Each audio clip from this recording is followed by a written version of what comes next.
बिस्मिल्लाहिर्रहमानिर्रहीम। अस्सलाम वालेकुम बेटा, कैसे हैं बेटा आप सब लोग। उम्मीद करता हूँ कि आप सब लोग खैरियत से होंगे।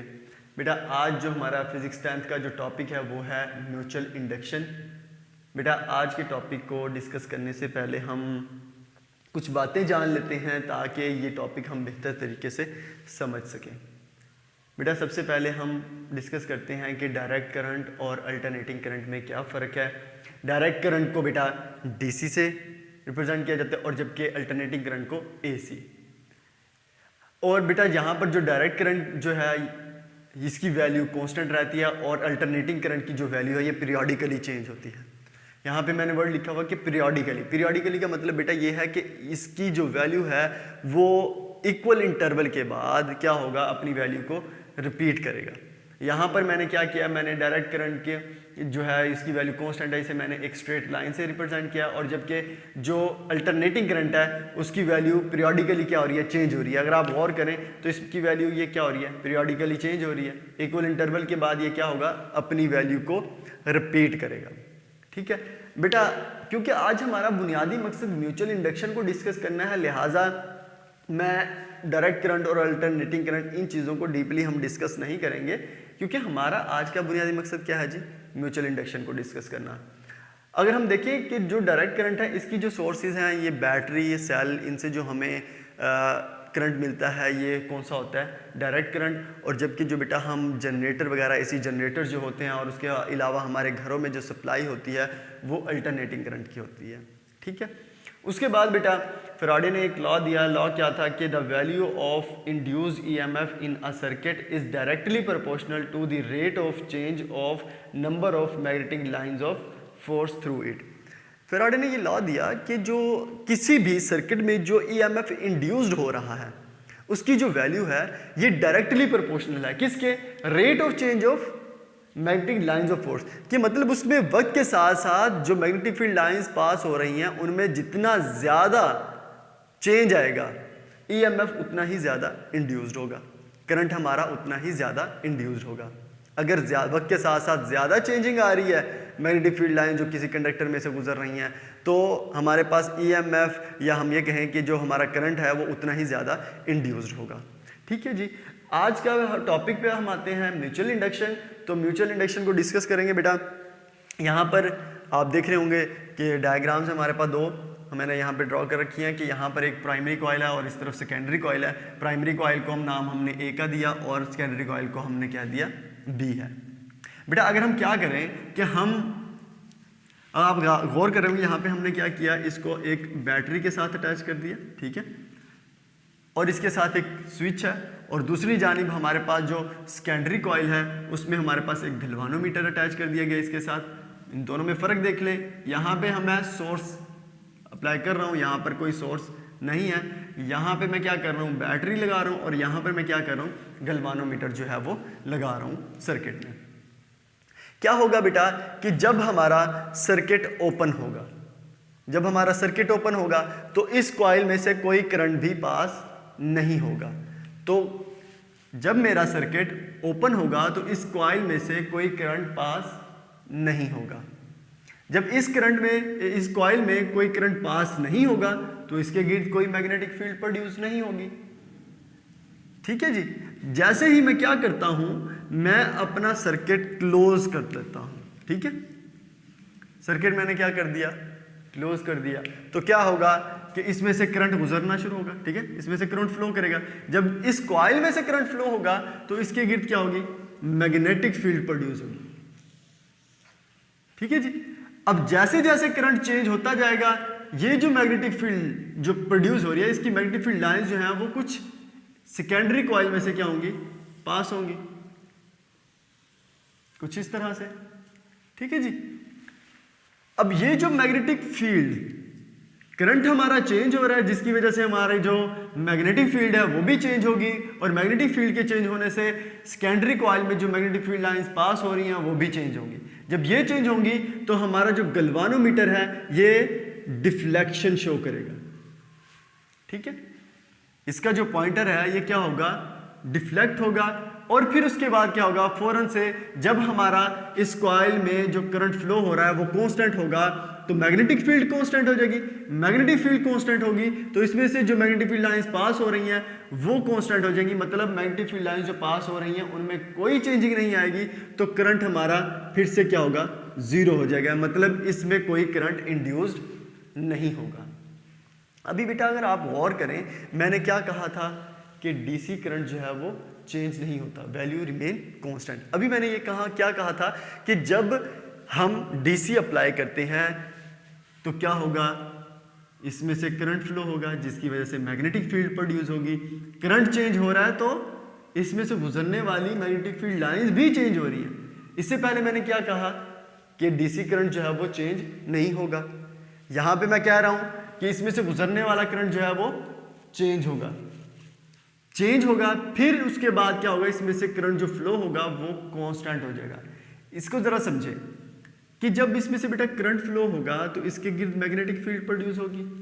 अब ये जो इसके गिर्द मैग्नेटिक फील्ड प्रोड्यूस हो रही है वो उस करंट को कांस्टेंट नहीं रहने देगी, एकदम से कांस्टेंट होने नहीं देगी।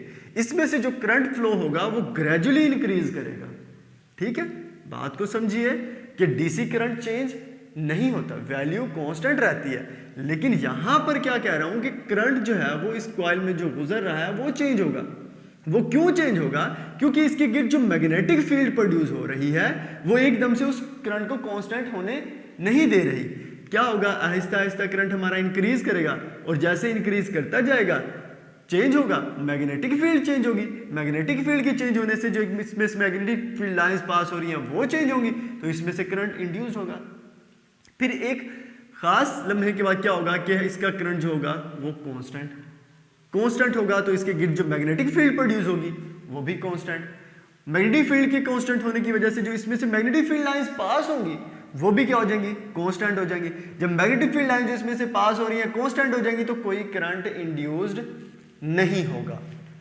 फिर बेटा मैं क्या करता हूं कि अगर अपने सर्किट को ओपन कर देता हूं, ठीक है, अब मैंने क्या कर दिया, मैंने सप्लाई रोक दी, ठीक है, आगे करंट फ्लो नहीं होगा। जब करंट फ्लो नहीं होगा तो इस कॉइल में से करंट नहीं गुजर रहा, लेकिन इसके गिर्द जो मैग्नेटिक फील्ड प्रोड्यूस हुई है ये क्या होगी, ग्रेजुअली डिक्रीज होगी, ये रिड्यूस होती होती जीरो पे जाएगी। आहिस्ता आहिस्ता जो मैग्नेटिक फील्ड है वो क्या होती जाएगी, कम होती जाएगी, फिर जाके क्या होगी, जीरो होगी। जब मैग्नेटिक फील्ड कम होती जा रही होगी तब भी इसमें से जो मैग्नेटिक फील्ड लाइंस पास हो रही होंगी वो भी क्या होंगी, चेंज होंगी, कम होंगी। जैसे मैग्नेटिक फील्ड कम होगी, रिड्यूस होती जाएगी, डिक्रीज होती जाएगी, वैसे वैसे इसमें से जो मैग्नेटिक फील्ड लाइंस पास हो रही हैं वो भी क्या होती जाएंगी, डिक्रीज होती जाएंगी। जब कमी आ रही है मतलब हमारी चेंज हो रही है मैग्नेटिक फील्ड लाइन जो इसमें से पास हो रही हैं, तो इसका मतलब ये हुआ कि हमारे सर्किट में क्या होगा, करंट इंड्यूस्ड होगा, मतलब सेकेंडरी कॉइल में करंट इंड्यूस होगा। और अब की बार जो नीडल है वो डिफ्लेक्शन ऑपोजिट डायरेक्शन में शो करेगी। पहले क्या था, जब हमने ऑन किया तो डिफ्लेक्शन हमारी इस डायरेक्शन में थी, जब ऑफ किया तो हमारा जो डिफ्लेक्शन है गैल्वानोमीटर की वो इस डायरेक्शन में। ठीक है बेटे, अब बेटा अगर मुझे क्या करना है कि अगर मुझे डीसी से मुसलसल ईएमएफ इंड्यूस करवाना है या करंट इंड्यूस करवाना है तो मैं क्या करूं, या तो मैं इसे क्या करूं, मुसलसल ऑन ऑफ करता रहूं, तो इसके गिर्द जो मैग्नेटिक फील्ड जो होगी करंट के चेंज होने की वजह से वो चेंज होगी, तो इसमें से जो मैग्नेटिक फील्ड लाइंस पास हो रही हैं वो चेंज होगी, तो तभी करंट इंड्यूस होगा। अगर मुझे क्या करना है, डीसी से मुसलसल कॉन्टिन्यूसली जो है वो करंट इंड्यूस करवाना है, किसमें, सेकेंडरी कॉइल में, तो मैं क्या करता रहूंगा, इसे ऑन ऑफ करता रहूंगा। एक तो तरीका ये है।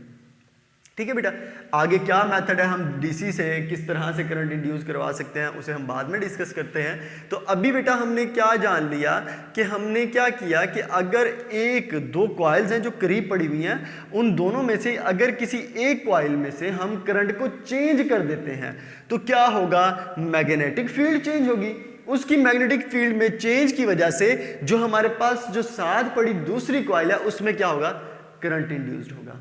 क्या होगा कि दो कॉइल्स में से किसी एक में अगर हम करंट जो है वो चेंज करवाते हैं तो दूसरी कॉइल में क्या होगा, करंट इंड्यूस्ड होगा। अब हम आते हैं बेटा अपनी डेफिनेशन की तरफ, म्यूचुअल इंडक्शन की। तो डेफिनेशन क्या है, the phenomena of production of induced current. Induced current का जो बेटा अमल है, उसकी जो प्रोडक्शन है वो क्या है कि in one coil due to change of current, किसकी वजह से बेटा? करंट के चेंज की वजह से। किस में चेंज? इन अ नाइबरिंग कॉइल, किसके? जो साथ पड़ी हुई कॉइल है, अगर उसमें अगर हम करंट चेंज करवाते हैं तो सेकेंडरी कॉइल या जो साथ पड़ी हुई कॉइल होगी उसमें क्या होगा? ईएमएफ या करंट जो है वो इंड्यूस्ड होगा। तो बेटा ये था हमारा टॉपिक आज का, म्यूचुअल इंडक्शन। ये टॉपिक बेटा हमारा जो आपकी बुक में है वो कंप्लीट हो जाता है यहाँ तक, लेकिन इससे आगे जो है हम वो कंसेप्चुअली हम उसे डिस्कस कर लेते हैं ताकि हमें समझ में आए कि किस तरह से ये करंट इंड्यूस्ड होगा डीसी से, डायरेक्ट करंट से, और कब जो है वो इंड्यूस नहीं होगा। इन बातों को अभी हम डिस्कस करेंगे। अभी तक जो हमने पढ़ा बेटा, यहाँ तक आपकी बुक का टॉपिक कंप्लीट हो जाता है। आगे हम डिस्कस करेंगे कि अगर मुझे कॉन्टिन्यूसली डीसी सप्लाई से करंट इंड्यूस करवाना है सेकेंडरी कॉइल में, तो मैं क्या करूं? मैं इस स्विच को कभी ऑन कभी ऑफ, कभी ऑन कभी ऑफ कर दूं, ठीक है? एक तरीका तो यह है। या फिर मैं क्या करूं कि मैं इस सेकेंडरी कॉइल को कभी इससे दूर लेके जाऊं, कभी इसके करीब लेके आऊं, तो क्या होगा? करंट तो जब कांस्टेंट होगा, इसमें से गुजरने वाली मैग्नेटिक फील्ड लाइंस भी कांस्टेंट। जब मैं इसे दूर लेके जाऊंगा तो इसमें से जो मैग्नेटिक फील्ड लाइंस गुजरेंगी वो कम होंगी। जब मैं इसे करीब लेके आऊंगा तो magnetic field lines secondary coil में से ज्यादा पास होंगी। इसका मतलब यह है कि मैं इस कॉइल को अगर मैं मूव करवाता हूं तो क्या होगा?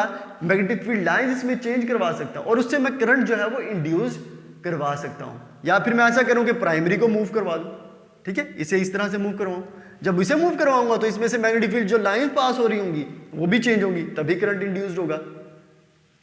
या तो फिर ऐसा करूं, या फिर मैं ऐसा करूं कि इसके साथ एक रेजिस्टर, वेरिएबल रेजिस्टर कनेक्ट कर दूं, जिसे कहते हैं रियोस्टेट। ठीक है बेटा, जिसे क्या कहा जाता है? रियोस्टेट। रियोस्टेट क्या है बेटा? ऐसा रेजिस्टर है जो कि क्या होता है? वेरिएबल होता है, वेरिएबल रेजिस्टर।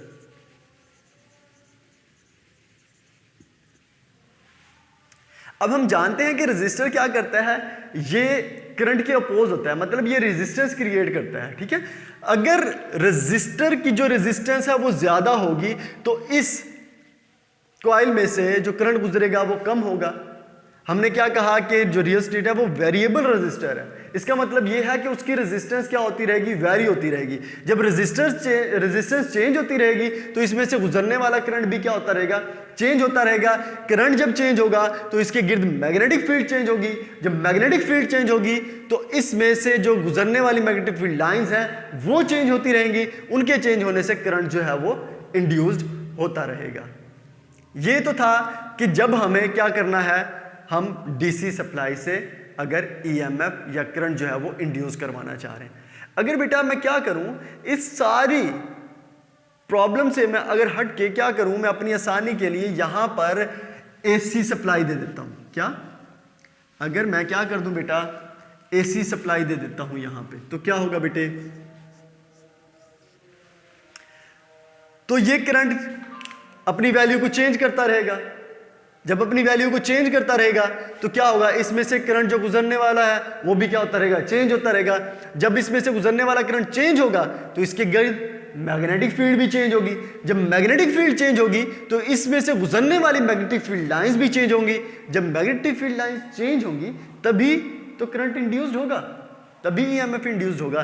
इसका मतलब यह है कि अगर मैं एसी सप्लाई दे देता हूं तो मुझे ना यहां पे स्विच ऑन ऑफ करने की जरूरत है, ना मुझे यहां पे जरूरत है कि मैं कोई रियोस्टेट या वेरिएबल रेजिस्टर अटैच करूं सर्किट में, या फिर मुझे यह जरूरत नहीं है कि मैं इन कॉइल्स को मूव करवाऊं। इसका मतलब यह है कि अगर मैं एसी सप्लाई दे देता हूं तो क्या होगा? करंट की वैल्यू चेंज होती रहेगी। हमने क्या पढ़ा था कि अल्टरनेटिव करंट की वैल्यू जो है वो पीरियोडिकली चेंज होती है। करंट की वैल्यू चेंज होती रहेगी। इसमें से करंट जो गुजर रहा है कभी ज्यादा होगा कभी कम होगा। जब वैल्यू चेंज होगी, करंट के चेंज होने से मैग्नेटिक फील्ड भी चेंज होगी जो इसके गिर्द प्रोड्यूस होगी, और इस मैग्नेटिक फील्ड के चेंज होने की वजह से इसमें से जो मैग्नेटिक फील्ड लाइंस पास होंगी वो भी चेंज होगी। उन मैग्नेटिक फील्ड लाइंस के चेंज होने की वजह से सेकेंडरी कॉइल में जो है वो करंट इंड्यूस्ड होगा। ये था बेटे आज का हमारा टॉपिक, जिसमें हमने क्या जाना कि हमने ये पढ़ा कि अगर हमारे पास दो कॉइल्स हैं, अगर हम एक कॉइल में क्या करवाते हैं, करंट देते हैं, और करंट चेंज करवाते हैं तो उसके साथ पड़ी हुई जो कॉइल है उसमें जो है करंट इंड्यूस्ड होगा। किसकी वजह से होगा? वो पहली कॉइल में होने वाले करंट में होने वाले चेंज की वजह से करंट चेंज होगा, तभी जो है सेकेंडरी कॉइल में करंट इंड्यूस्ड होगा।